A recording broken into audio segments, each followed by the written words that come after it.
A Contractor pack panel from Home Depot can be seen as a budget-friendly option, but it is often considered of lower quality when compared to panels from more reputable electrical manufacturers. The main concerns revolve around several factors. Firstly, lower-grade materials are used in contractor packs, such as thinner-gauge metal and lower-quality components compared to premium panels. Secondly, the construction of the panel may not be as sturdy, which means it could be more susceptible to damage or deformation under stress. Thirdly, contractor packs typically lack advanced features that are found in premium panels, such as load centers, surge protection, and arc fault protection. Fourthly, the lower-grade materials and less robust construction can increase the risk of overheating, electrical shorts, or other malfunctions. While you might not be experiencing any problems right now, it's important to consider the potential risks and limitations of the panel that was installed. Some potential implications should be addressed. 1. There could be safety concerns. A poorly constructed panel could pose a safety hazard if it fails to handle electrical loads properly. 2. Insurance issues may arise. Some insurance companies might not cover electrical systems with non-standard or low-quality components. 3. Code compliance could be an issue.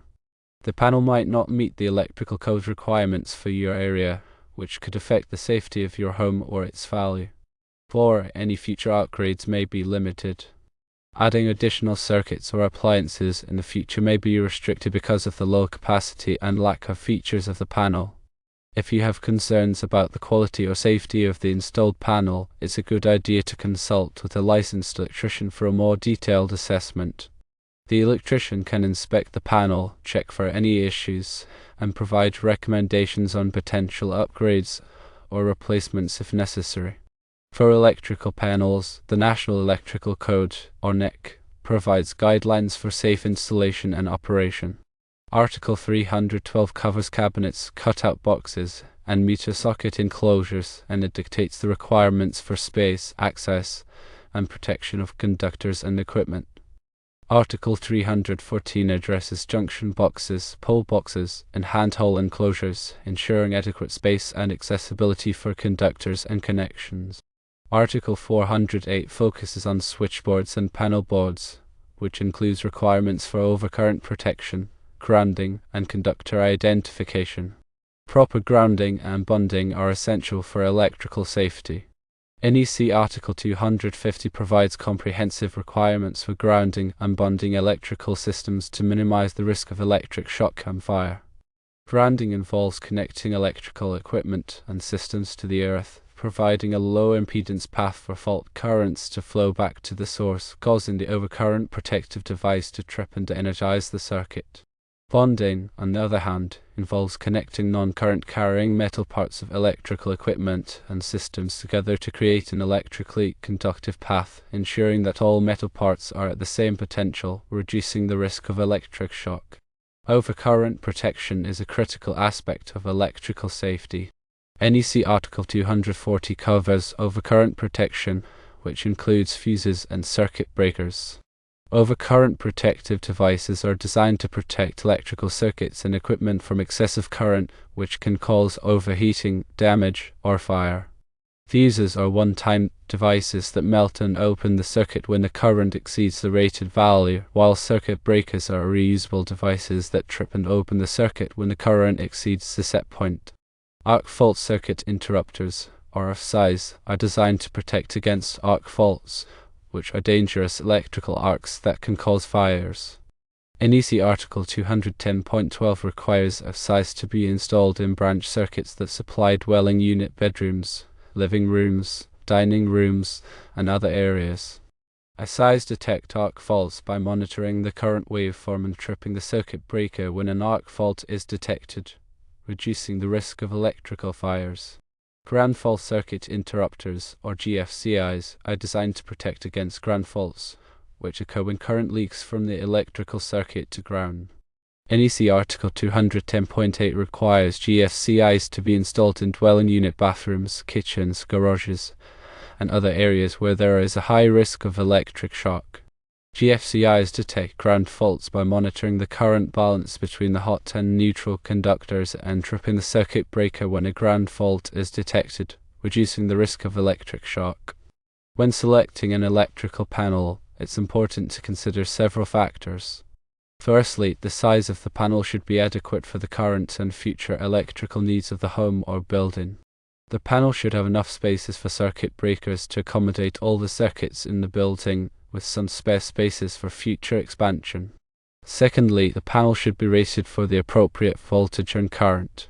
Most residential panels are rated for 120 volts and 240 volts, while commercial and industrial panels may be rated for higher voltages. The panel should also be rated for the maximum current that it can safely handle, which is typically 100 amps, 200 amps, or 400 amps. Thirdly, the panel should be constructed of high-quality materials and be built to withstand the rigors of daily use. Look for panels that are made of heavy-gauge steel and have a durable powder coat finish. The panel should also have a solid door and a secure latch to prevent unauthorized access. Fourthly, the panel should have the necessary features to meet the needs of the home or building. This may include features such as surge protection, arc fault protection, and ground fault protection. The panel should also have a clear and easy-to-read label that identifies each circuit breaker. Fifthly, the panel should be installed by a qualified electrician in accordance with the NEC and local electrical codes. Proper installation is essential for the safe and reliable operation of the electrical system. The electrician should ensure that the panel is properly grounded and bonded, and that all connections are tight and secure. It's also a good idea to have the electrician inspect the panel periodically to ensure that it is in good condition and that there are no signs of overheating or corrosion. In addition to the NEC, there are also several other standards and codes that may apply to electrical panels. These include standards from underwriters' laboratories, or all, the National Electrical Manufacturers Association, or NEMA, and the Institute of Electrical and Electronics Engineers, or IEE.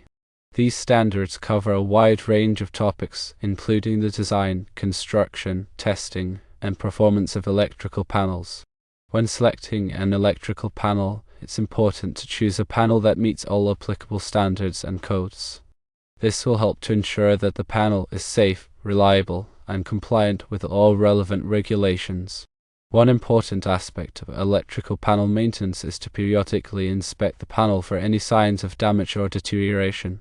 This includes checking for signs of rust, corrosion, overheating, or loose connections.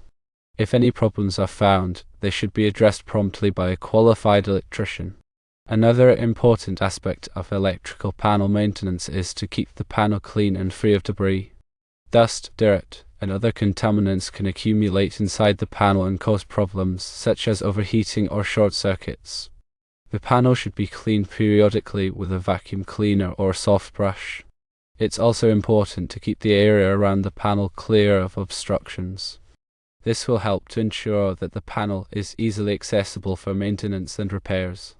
The National Electrical Code provides specific requirements for working clearances around electrical equipment.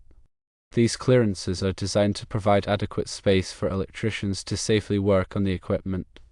The required clearances vary depending on the voltage of the equipment and the presence of any exposed live parts. When working on electrical panels, it's important to follow all safety precautions. This includes wearing appropriate personal protective equipment, such as safety glasses and gloves. It's also important to energize the panel before working on it, if possible. If it's not possible to energize the panel, then you should use extreme caution and follow all safety procedures. Electrical panels are an essential part of any electrical system. By understanding the basics of electrical panels and following proper safety procedures, you can help to ensure that your electrical system is safe, reliable, and compliant with all relevant regulations. The selection of circuit breakers is critical for protecting electrical circuits and equipment. Circuit breakers are designed to interrupt the flow of current when an overload or short circuit occurs, preventing damage to the wiring and equipment. Different types of circuit breakers are available for various applications, including standard thermal magnetic breakers, ground fault circuit interrupters or GFCIs, and arc fault circuit interrupters or SIs. Standard thermal magnetic breakers are the most common type of circuit breaker and are designed to protect against overloads and short circuits. They use a thermal element to detect overloads and a magnetic element to detect short circuits. GFCIs are designed to protect against ground faults, which occur when current leaks from the electrical circuit to ground. They are required in areas where there is a high risk of electric shock, such as bathrooms, kitchens, and outdoor areas. ICs are designed to protect against arc faults, which are dangerous electrical arcs that can cause fires. They are required in dwelling unit bedrooms, living rooms, and other areas where there is a high risk of electrical fires. The ampacity of conductors, which is the maximum current that a conductor can safely carry, is a critical factor in electrical safety. The NEC provides tables that specify the ampacity of conductors based on their size, insulation type, and ambient temperature. It's important to select conductors with the appropriate ampacity for the circuit to prevent overheating and potential fires. Voltage drop, which is the decrease in voltage along a conductor, is another important consideration in electrical system design. Excessive voltage drop can cause equipment to malfunction or operate inefficiently. The NEC recommends limiting voltage drop to 3% for branch circuits and 5% for feeders. Proper wiring methods are essential for electrical safety and reliability. The NEC specifies the types of wiring methods that are permitted for various applications. Common wiring methods include non-metallic sheathed cable or NM cable, electrical metallic tubing or EMT, and rigid metal conduit or RMC. NM cable is commonly used in residential wiring, while EMT and RMC are typically used in commercial and industrial wiring. Grounding and bonding are critical for electrical safety. Grounding provides a low impedance path for fault currents to flow back to the source, causing the overcurrent protective device to trip and de-energize the circuit. Bonding connects non-current carrying metal parts of electrical equipment and systems together to create an electrically conductive path, ensuring that all metal parts are at the same potential, reducing the risk of electric shock. Surge protection is important for protecting electrical equipment from voltage surges, which can damage or destroy electronic devices. Surge protective devices, or SPDs, are designed to divert surge currents to ground, protecting sensitive equipment from damage. SPD are available for various applications, including whole-house surge protection and point-of-view surge protection. Electrical codes and standards are constantly evolving to reflect new technologies and best practices. It's important to stay up to date on the latest codes and standards to ensure that electrical systems are installed and maintained safely and effectively. The NEC is updated every 3 years, and it's important to use the latest edition of the code when designing and installing electrical systems. The Florida Building Code also includes electrical requirements that must be followed in the state of Florida. These requirements are based on the NEC, but they may include additional requirements that are specific to Florida. The local jurisdiction may also have additional electrical requirements that must be followed. It's important to check with the local building department to determine the specific electrical requirements for the area. When working on electrical systems, it's important to follow all safety precautions. This includes wearing appropriate personal protective equipment, such as safety glasses and gloves. It's also important to de-energize the circuit before working on it, if possible. If it's not possible to de-energize the circuit, then you should use extreme caution and follow all safety procedures. Only qualified and licensed electricians should perform electrical work. Electrical work can be dangerous, and it's important to have the knowledge and skills to perform the work safely and effectively. Unqualified individuals should not attempt to perform electrical work. Regular electrical inspections are important for ensuring that electrical systems are safe and compliant with codes and standards. Electrical inspections can identify potential problems before they become serious hazards. It's recommended to have electrical systems inspected periodically by a qualified electrician. When selecting an electrician, it's important to choose a qualified and licensed electrician with experience in the type of work that needs to be done. Ask for references and check the electrician's license and insurance. It's also a good idea to get multiple bids before hiring an electrician. Permits are typically required for electrical work. It's important to obtain the necessary permits before starting any electrical work. Permits ensure that the work is inspected and complies with codes and standards. The local building department can provide information on permit requirements. The cost of electrical work can vary depending on the scope of the work, the complexity of the project, and the location. It's important to get a written estimate from the electrician before starting any work. The estimate should include a breakdown of the costs for materials, labor, and permits. It's also important to understand the electrician's warranty policy. Most electricians offer a warranty on their work. Be sure to understand the terms of the warranty before hiring an electrician. Some common electrical problems include trip circuit breakers, flickering lights, and outlets that don't work. These problems can often be resolved by a qualified electrician. However, some electrical problems may require more extensive repairs. When troubleshooting electrical problems, it's important to follow safety precautions. Always to energize the circuit before working on it. If you're not comfortable troubleshooting electrical problems, then you should call a qualified electrician. Upgrading an electrical panel may be necessary if the existing panel is not large enough to handle the electrical load of the home. It may also be necessary to upgrade the panel if it's old or outdated. When upgrading an electrical panel, it's important to choose a panel that is the right size for the home and that meets all applicable codes and standards. A qualified electrician can help you choose the right panel and install it properly. Replacing an electrical panel is a complex and dangerous task that should only be performed by a qualified electrician. The electrician will need to disconnect the power to the home, remove the old panel, and install the new panel. The electrician will also need to connect all of the wiring to the new panel and test the system to ensure that it's working properly. After the new panel is installed, it's important to have it inspected by the local building department.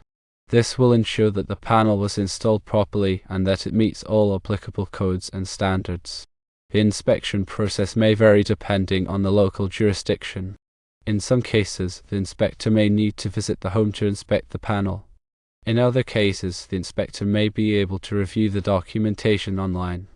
Electrical safety is a serious matter. By following these guidelines, you can help to ensure that your electrical system is safe and reliable. Always consult with a qualified electrician if you have any questions or concerns about electrical safety. Remember to keep electrical panels clear of obstructions. Never overload circuits. Use the correct size and type of light bulbs. Replace damaged or frayed cords.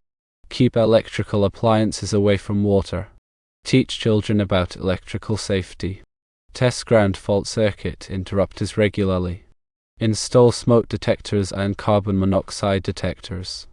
Have your electrical system inspected periodically by a qualified electrician. Be aware of the signs of electrical problems such as flickering lights, trip circuit breakers, and outlets that don't work. If you experience any of these problems, call a qualified electrician immediately. When working on electrical systems, always follow safety precautions. Wear appropriate personal protective equipment, such as safety glasses and gloves. De-energize the circuit before working on it if possible. If it's not possible to de-energize the circuit, then use extreme caution and follow all safety procedures. Never work on electrical systems when you're tired or distracted. Avoid working on electrical systems in wet or damp conditions.